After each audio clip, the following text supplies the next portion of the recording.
is that a President DeSantis would not turn over energy to Xi Jinping and the Chinese Communist Party, would not keep a border open and let anybody and anything and turn over operational control of the border to the cartels, would be putting forth pro-growth economic policies where all of us succeed. All of us succeed. So we've got an important job to do in Iowa, and we do it better than any place else in the country. And that is, we show up, we listen, we pay attention, we ask questions. We're going to come out on January.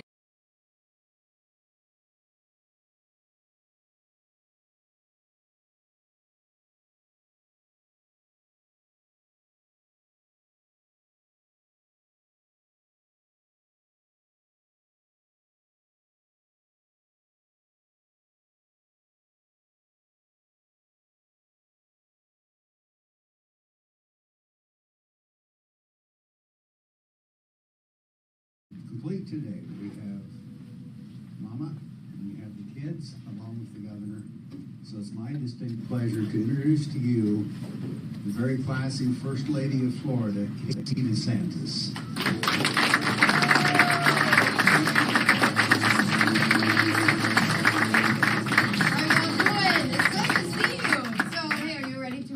President of the United States. Yes. Yeah. Are you ready to set our country back on a trajectory to greatness? Because we believe that it all starts here in Iowa. That you guys are going to set the tone for the entire nation.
Florida's crime rate is at a 50-year low, and since I took office as governor, violent crime is down 35% at a time when it's been up in many other urban places throughout the country.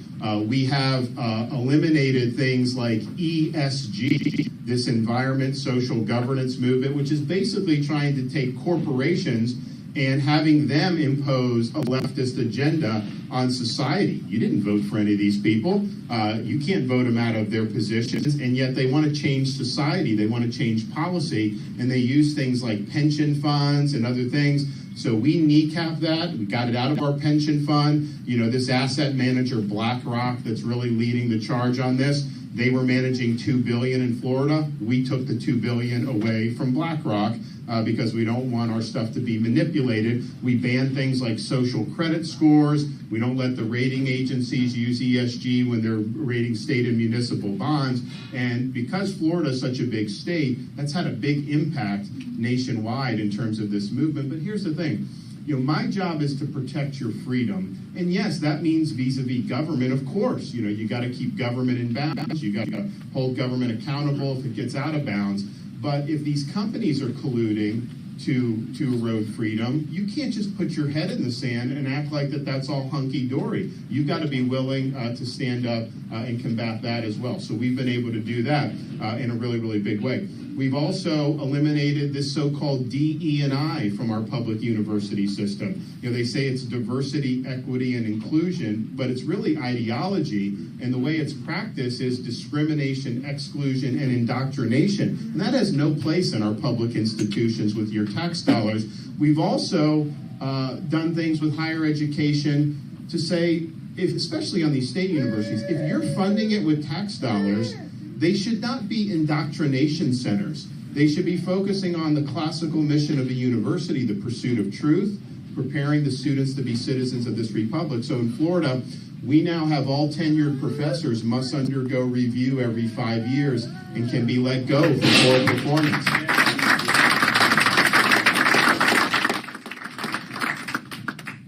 We've done much more in Florida. Second Amendment, right to life, medical protections against vax mandates, all the different things, so that something like COVID, if it ever happens, if we ever have another virus unleashed, that they're not able to take away your freedoms and your liberty again. And so we're proud of being able to do that. But we have actually produced. And we have won these big fights. And so the state of Florida, when I came in, was an evenly divided state between Republicans and Democrats. Now the Democratic Party is a shell of itself. We have way more Republicans than Democrats in Florida, and that was never true for all of history until I became governor. And we have actually beat these people across all these institutions, and that's what we need. Otherwise, we're just going to be resigned to the managed decline of this country, and that is not going to work. Final thing you need is you need somebody that's going to be willing to lead. And leadership is not entertainment. It's not about the show. It's not about generating clicks. It's about setting forth a vision and executing on that vision when it's not easy. When the wind's at your back, you can be, that's just being a front runner. You can go out there and do that. Now, the question is, we know the direction we need to take this country. There's going to be a lot of people that don't want to see that happen. Are you going to be somebody that's going to have the fortitude and the skill to be able to push through that and get the job done? And we show that we can do that in Florida, and we will do that as President of the United States. I mean, one example of this, you see, you have coming in from to San Francisco, and actually it caused California to clean the poop off the streets in San Francisco. That's like the only thing that's made them do that. So they do this massive cleaning. You don't know that there's all the drugs and defecation and homeless and all that, and they're doing this, and they're basically just like serenading this dictator. And you see there was a lot of corporate CEOs. They gave him like a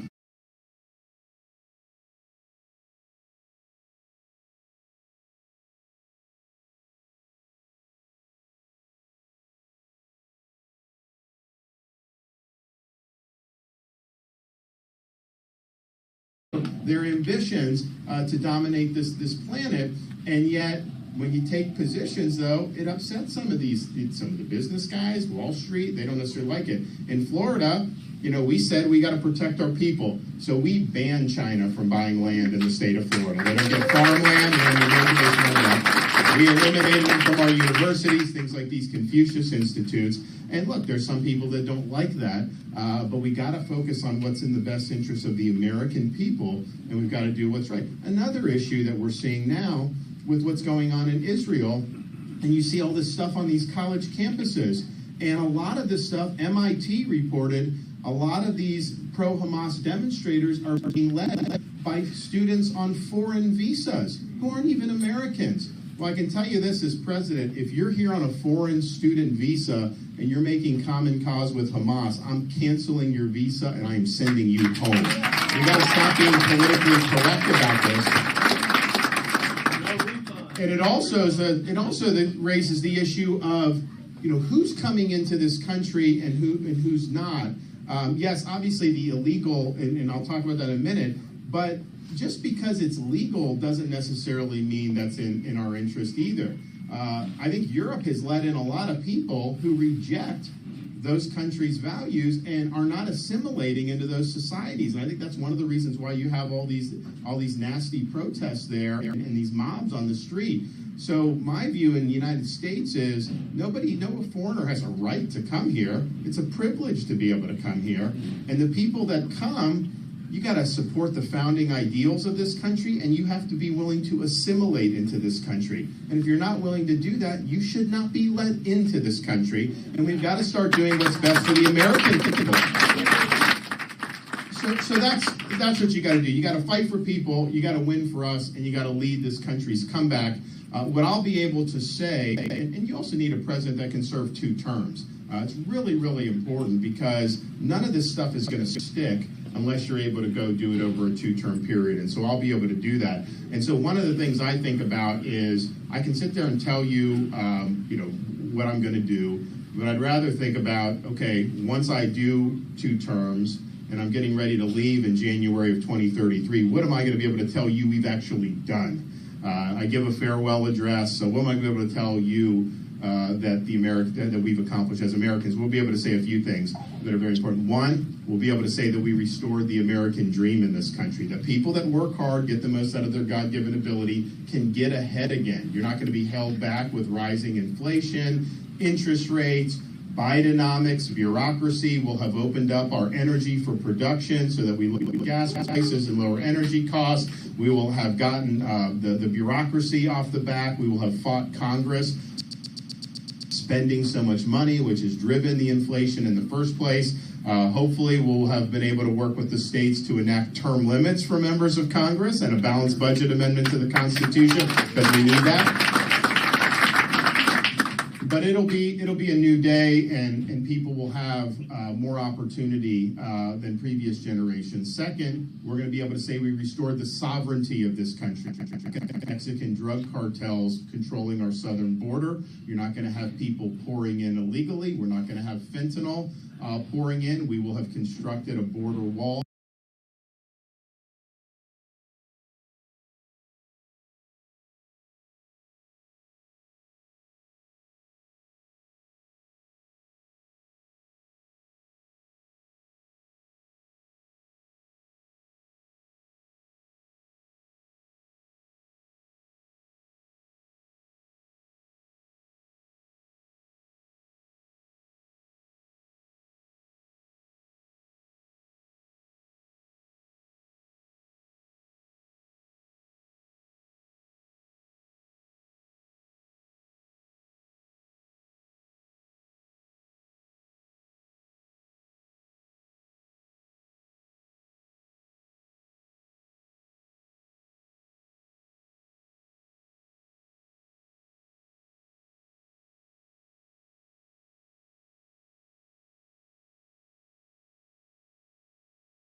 We went through a cycle back in 2016 where our country was being torn apart because of all of the lies that were being told by politicians on both sides of the aisle.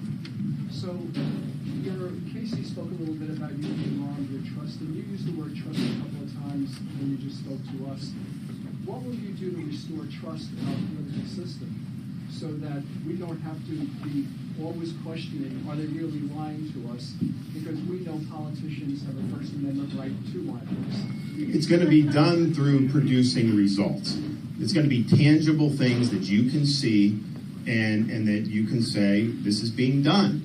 And so some of the stuff that's going on in government, we're going to be reckoning for COVID. We're going to be regulation of these agencies like IRS and DOJ and FBI.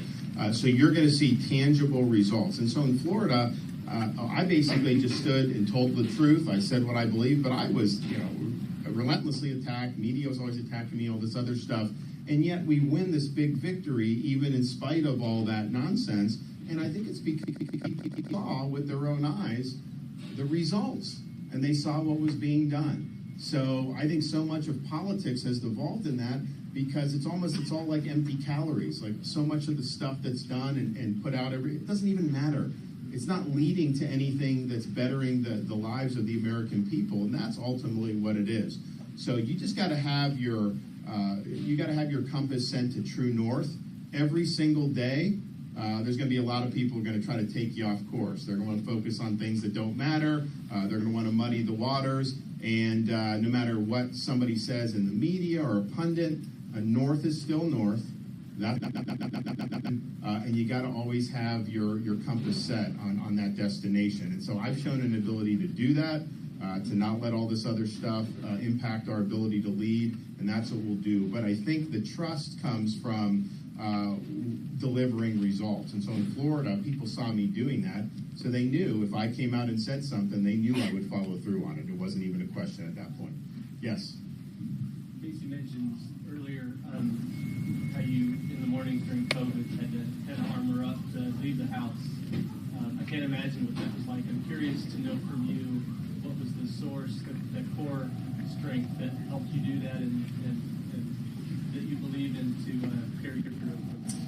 I think it's just faith in God and understanding that ultimately, there's a higher purpose to life and all this stuff that they can throw at you. They can throw the slings and the arrows, but if you have on the full armor of God, you can get through all this stuff. And I just was resigned that I've been entrusted with this position to lead one state, the third largest state in the country, and the COVID was put the governors on the spot more than governors have ever been put on the spot in our lifetime. And so the question is, are you going to wake up, look in the mirror, do what you for the right reasons, or are you going to try to contort yourself in a pretzel to try to conform yourself to the narrative or what the media wants or the bureaucrats? And I was just like, I'm going to do what I think is right. This is too important. And if it doesn't work out for me politically, that's fine. But I hate, and I would always be able to wake up in the morning and look and say, you know what, I did the right thing. I would have no regrets.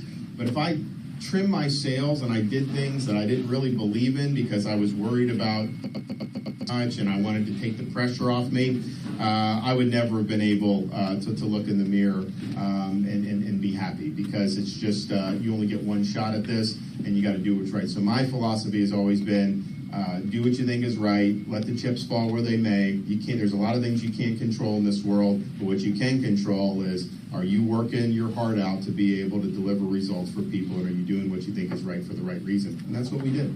And we were vindicated in the end. I mean, a lot of people still won't admit that, but I can just point to you. I mean, we're the fastest growing state, most net in migration, number one ranked economy, number one ranked education, 50-year low in the crime rate, and we've paid down 25% of our total state debt since I've been governor. That's obviously a successful record, and we're proud of that. Yes?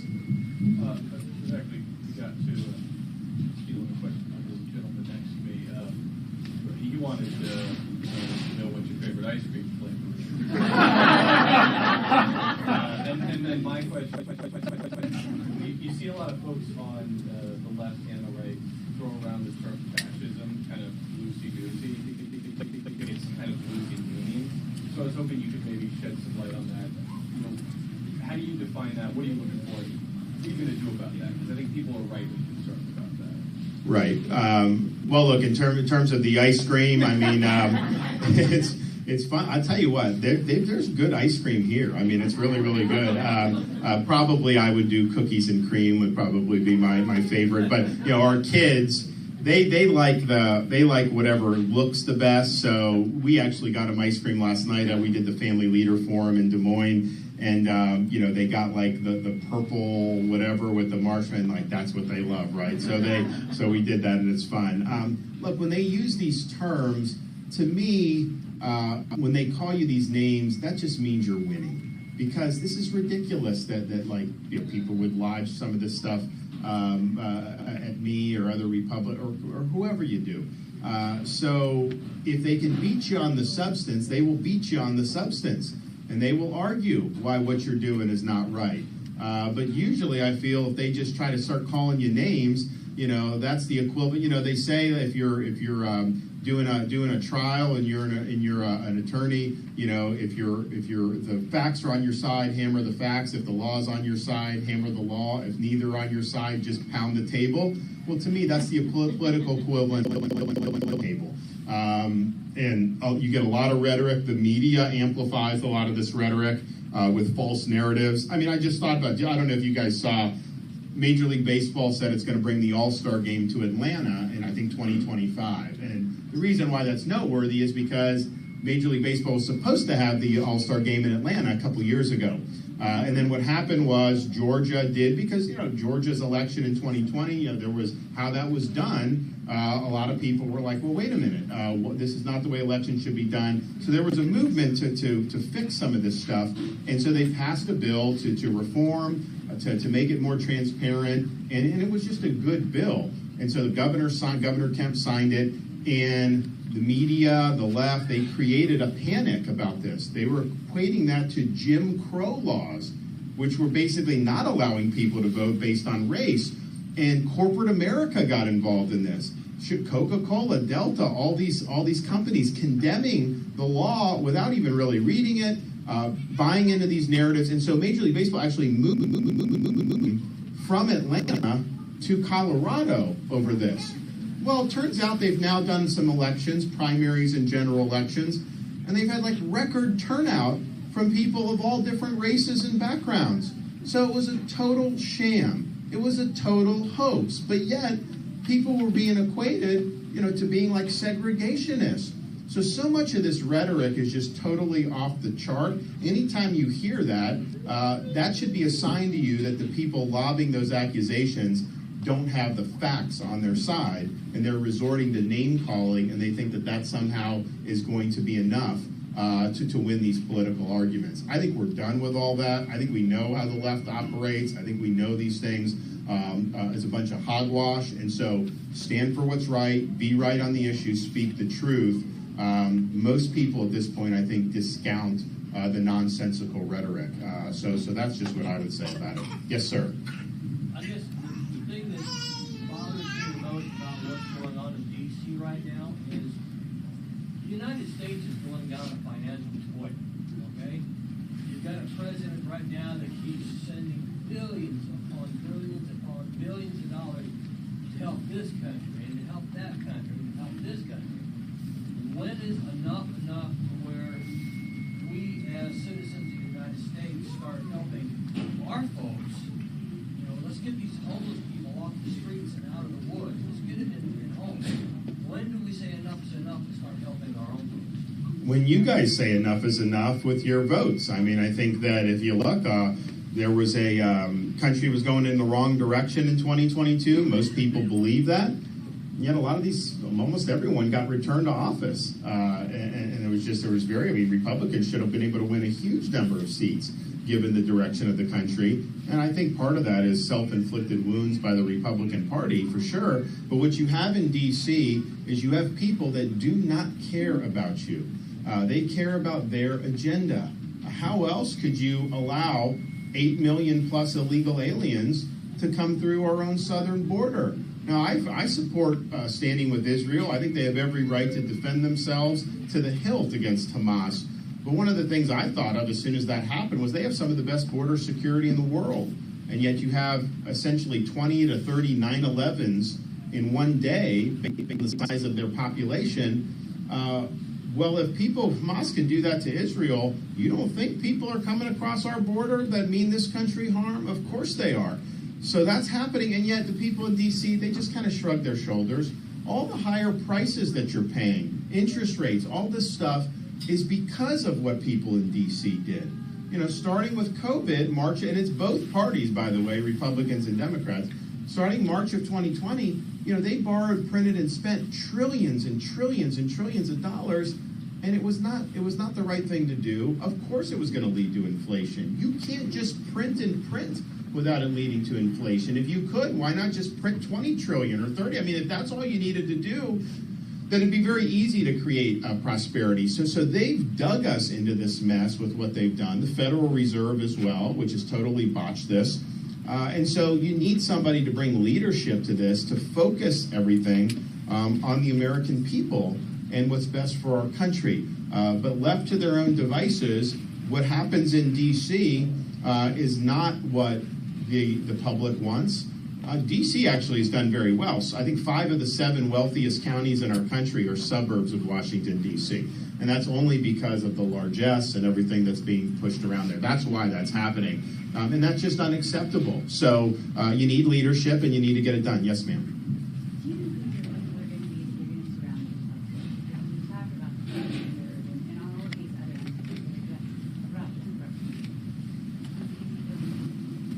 No, absolutely. So the question's about personnel. And this is significant because you can have the best vision in the world as an executive. You can have the best decision-making in the world. If you don't have a cadre of people surrounding you, both in the White House and throughout the administration, that are going to implement that vision and fight for that vision, you're going to get chewed up by the bureaucracy and by the administrative state. And I think we saw that when Trump was president. I mean, he literally would be doing phone calls with foreign leaders, and you'd have people on the NSC would leak it to the Washington Post and the New York Times and stuff. And so you've got to come in, and part of that is because he kept all these Obama holdovers in the NSC. You cannot do that. All the Biden people, when I'm president, are gone on day one. I'm not dealing with it. What you have to have, though, and I think I've shown this in Florida, is people who come, they've got to be coming for the right reasons. So, for example, I don't think you can just recycle a bunch of people from D.C. You know, we're going to inspire people from all across the country to pick up their families, move to the nation's capital for 2, 4, 6, 8 years, whatever they can, do the people's business, change this government, this bureaucracy, return power to the people, and then go back and live under, hopefully, a revitalized America. It should not be just you go in, you stay in the swamp, and you do that. If it's all the D.C. people, there's no incentive for them to change anything. So that's one of the things we're going to do. The other thing is there's certain positions that are going to be really critical, Attorney General, FBI Director, so on and so forth.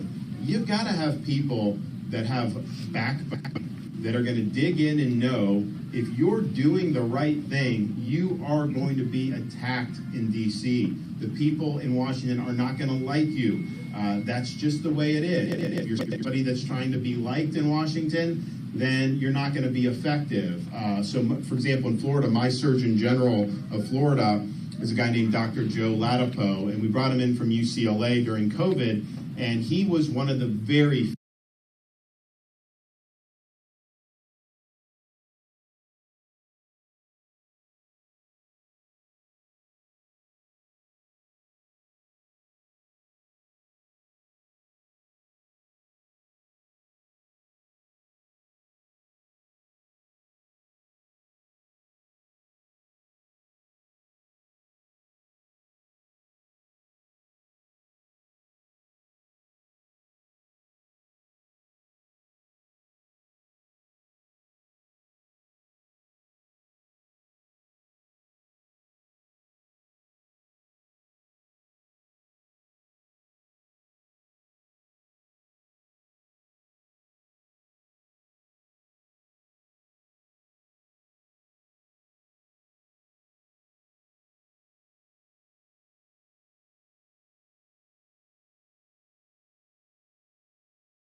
is a guy named Dr. Joe Latipo, and we brought him in from UCLA during COVID, and he was one of the very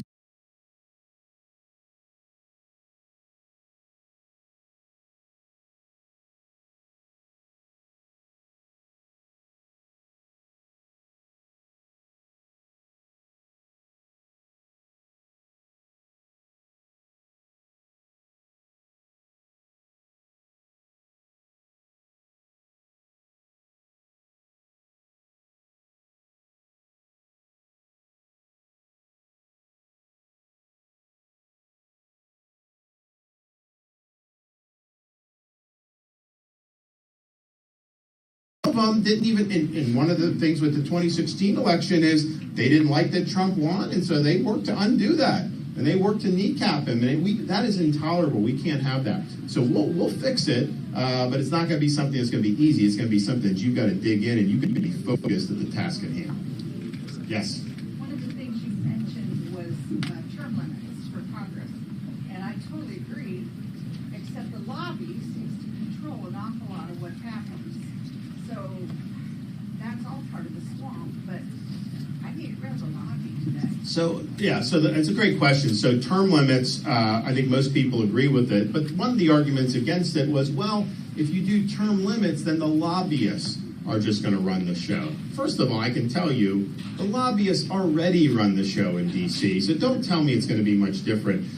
Second, I can just tell you in Florida, we have term limits for our legislature, and it works.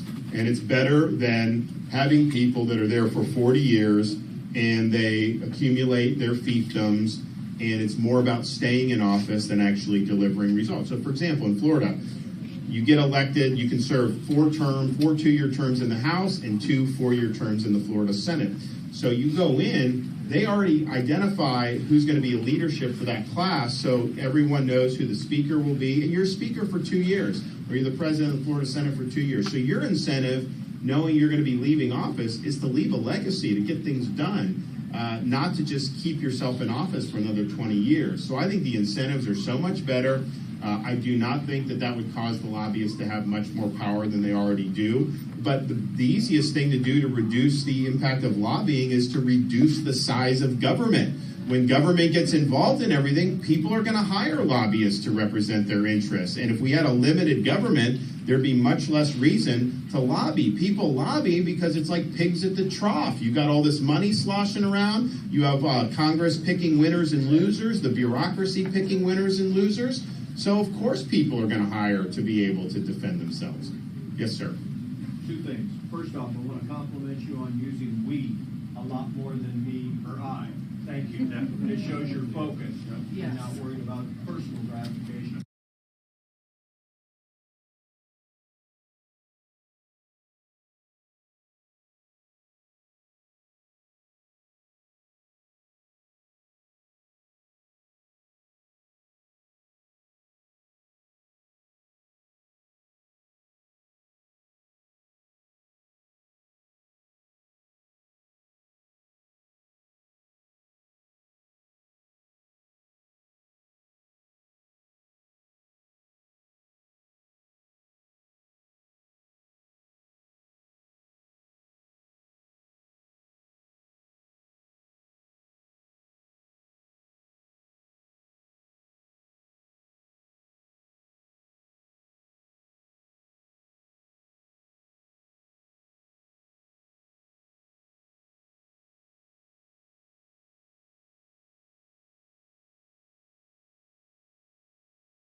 School parents going to school board meeting? No, that's not a good idea. But I think they live in this bubble that they end up doing a lot of things, and some of it's knowing and abusive, of course, but it just creates a different window of what they think. So, you may need Congress to do some of it, but I definitely think you can take at least parts of agencies and do it. So what I've said is I'll do an executive order to all the cabinet secretaries to say they have to reduce their D.C. area footprint by at least 50%. And so that can involve laying off people, it can involve transferring people, it can involve a whole host of things. They can figure out how to do it, but we've got to do it. There's way too much accumulation in D.C. Our founders would not have wanted this. This is not the way their vision for this. So yes, I think those would all be very points. Yes, sir. This can be our last question. So you talked about getting rid of the swamp. Is that reforming what's there, or in some cases is it you just got to burn it down and start over? Well, look, I think that there's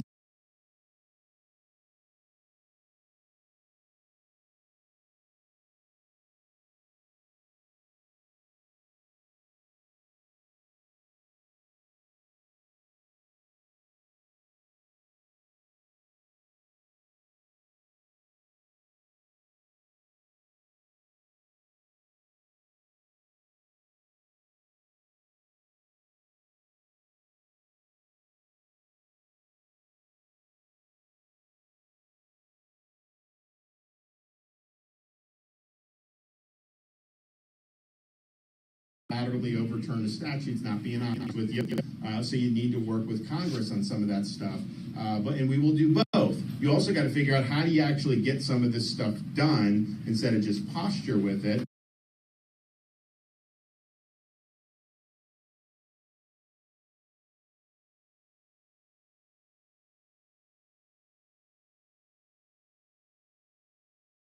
Facing it, but in terms of reducing government, I don't think you get a single Democrat for any of that. So how do you do it? You got to put it in the budget reconciliation where you only need 50 votes in the Senate. We're going to reverse Bidenomics, reverse the Green New Deal, do all that's going to save trillions of dollars to be able to do that, and that gives us an opportunity to then move the direction that we want to do. But it's a variety of ways where you got to do, and what I'll do is, and I think what I've done a good job of doing in Florida is I think, okay, what do we want to accomplish, and then how do you get there? And it's not as easy as just like, as a governor or as a president, you're not like a sole proprietor of a business where you can just do whatever you want. You're the head of one branch of government in a constitutional system where there's separation of powers and checks and balances. So anytime you do something, if you do something executive, there can be people that are going to try to stop that in the legislature and the courts, or maybe you do just have a unilateral right to do something. Then you work with the legislative branch on some things, and you still look at the courts and all these other things. One of the things that I think is important to note going forward about the overall, because we focus a lot on the bureaucracy of the administration, and rightfully so. It's a huge problem. It's distorted our constitutional system to no end. The other thing that can potentially be very disruptive and distort is what will happen with the future of the U.S. Supreme Court. So right now, they say we have a 6-3 conservative court. That's not really true. If you look at it, there are 3 liberal justices that are in lockstep. No matter what happens, you can predict where they will be in case, no question. The 6 that are Republican appointees are not in lockstep. You will have a Kavanaugh go left. Gorsuch, who was Trump's first appointee, he wrote an opinion reinterpreting the Civil Rights Act from 1964 to include transgenderism. They didn't even know what it was then. That wasn't what that judicial activism. And so you see that. So you basically is Clarence Thomas or our variety of getting it right, and most of them get it right more than not, but there definitely been cases, where they haven't done that. Why does that matter? It is better today than it was 10 years ago, thanks to being able to replace Justice Ginsburg. But I think you serve 2 terms as president. Who are the justices that are most likely to be replaced at that point? Probably Clarence Thomas and Samuel Alito. Here's the problem. If you replace them with judges like Trump did, which were not bad, they're good judges, but if you place them with one of those 3, like a Kavanaugh, that moves the court to the left, doesn't keep it where it is. So you got to, as a president, you got to know that we're going to need justices in the mold of an Alito, in the mold of a Clarence Thomas to replace them, and then any other vacancies that may occur. Because if you don't get that right, then you're moving the court in a more leftward direction. And if you look at what the left is doing to the legal profession now, you look at these law schools, the people that they're producing I mean, these are very radical. These people have a radical agenda. That's who the Democrats are going to populate throughout the court system and eventually put some of these people on the Supreme Court. And if the left is able to take control of the Supreme Court, they are going to use that to legislate a leftist agenda on the American people through the guise of constitutional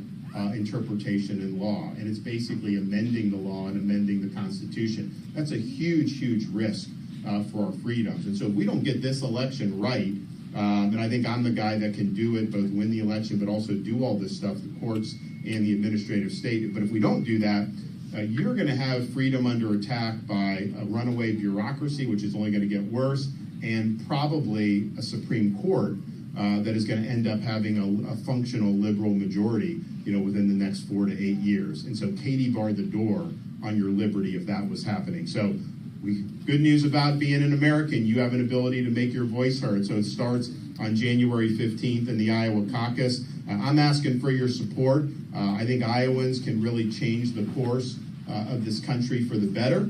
I think you have it within your capacity to not let the media tell you who you should vote for or who they say is going to win, but who you think would do the best job as the standard bearer for the Republican Party, and more importantly, would do the best job as President of the United States. So I'm asking for your support. For those of you who do support us, thank you. God bless. And let's go get this done. Thank you so much.